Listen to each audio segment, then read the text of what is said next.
കോഴിക്കോട് താമരശ്ശേരിയിലും നാദാപുരത്തുമുണ്ടായ തീപിടുത്തത്തിൽ ലക്ഷങ്ങളുടെ നാശനഷ്ടം. നാദാപുരത്തെ 2 നില വീടിനും താമരശ്ശേരിയിലെ വ്യാപാര സ്ഥാപനത്തിനുമാണ് തീപിടിച്ചത്.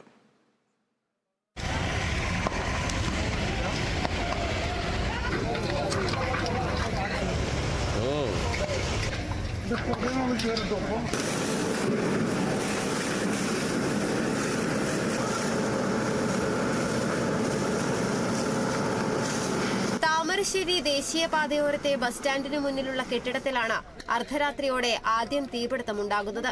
താമരശ്ശേരി സ്വദേശികളായ സഹോദരങ്ങളുടെ ഉടമസ്ഥതയിലുള്ള 3 ബേക്കറി സ്ഥിതി ചെയ്യുന്ന കെട്ടിടമാണ് കത്തി നശിച്ചത്. മുക്കം അഗ്നിരക്ഷാസേനയും നാട്ടുകാരും നടത്തിയ 2 മണിക്കൂർ നീണ്ട പരിശ്രമത്തിനൊടുവിലാണ് തീയണച്ചത്. തുടർന്ന് 2 മണിക്കൂറോളം ദേശീയപാതയിൽ ഗതാഗതം തടസ്സപ്പെട്ടു.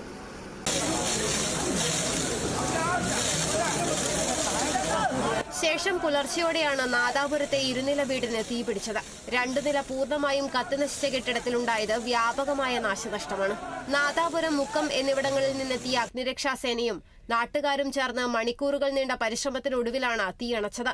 സമാന സ്വഭാവമുള്ള 2 തീപിടുത്തത്തിന്റെയും കാരണം വ്യക്തമല്ല. Kerala vision news, Kozhikode.